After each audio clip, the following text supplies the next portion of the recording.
This is what a narcissist thinks when they break up with you. Everyone, I hope you all are doing fine today. I have another video that you can see.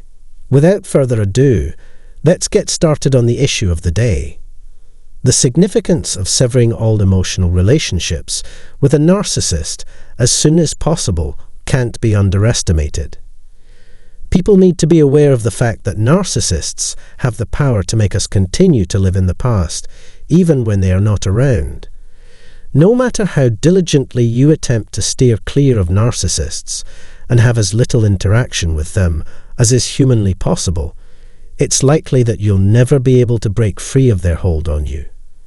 No matter what you do to get rid of them or how they get rid of you, a narcissist will feel as though you still belong to them even after the termination of their relationship with you. When communicating with a narcissist, you run the risk of a few different potential results. First, those who were affected can pick themselves up and move on with their life without unnecessary baggage. Second, people who need more time and effort to break free of their mental and emotional bonds. Third, those whose hatred and resentment towards narcissists have reached a fever pitch.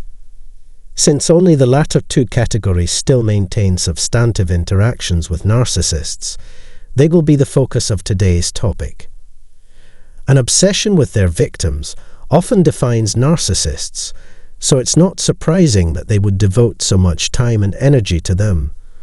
That might lead us to the source of the problem and allow us to address it more quickly. As long as you care about the narcissist, it does not matter if you are in case 2 or 3. It makes sense to kick things off with the topic of love. It's possible that narcissists might captivate their admirers despite their many defects. Narcissists are always ready to scoop or return at any moment. Those who are in a trauma bond may even encourage the narcissist's efforts at integration. Since not everything that occurred between you and the narcissist was horrible, you may be thinking back on the good times you shared together. During the love-bombing phase, when there were frequent and overwhelming public displays of devotion, we felt tremendously prized and adored. If you've ever imagined spending the rest of your life with someone, the idea that they could be your worst nightmare is terrifying. I harped on the importance of accepting one's experience with a narcissist if one hopes to develop a new perspective. One such example is when it becomes clear that they are not who they claim to be. The first step to breaking free from trauma bonds is admitting that you have a problem. If we still find ourselves pining for the narcissist after we've learned how toxic they are, we may have a trauma attachment. To avoid falling into the trap of rationalizing or dismissing the narcissist's damaging behavior, may be helpful to write down or keep a journal of all the awful things the narcissist has done or said to you, and how those things made you feel. Reading your journal notes may help ease your pain if you miss the narcissist. It can be helpful to speak with a professional counselor about natural and healthy human responses, including grief, anger, and resentment. To some, this may bring relief and closure. While it's crucial to stick to a healthy routine, it's also crucial to make time for the people and pursuits that make your life worth living.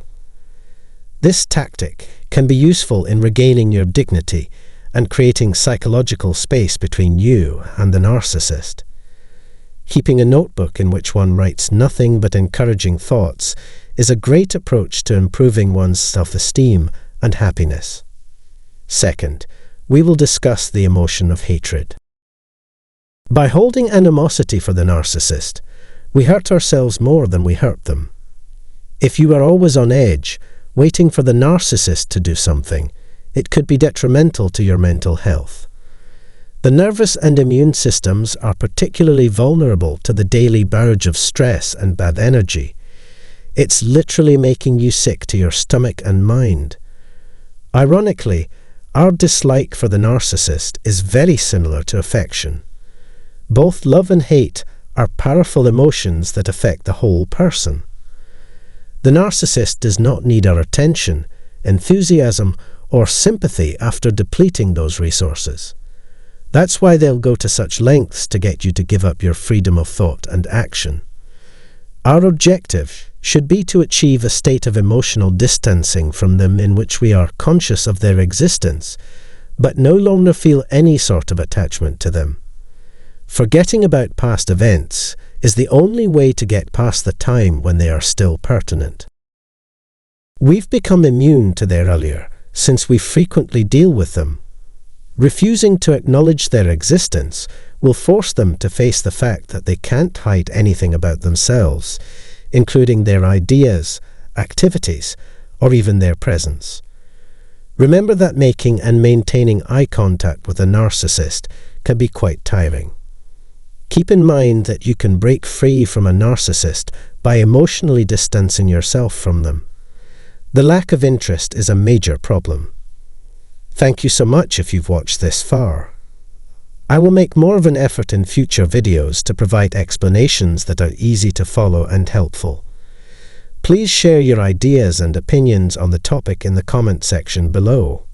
Again, I appreciate you taking the time to watch this.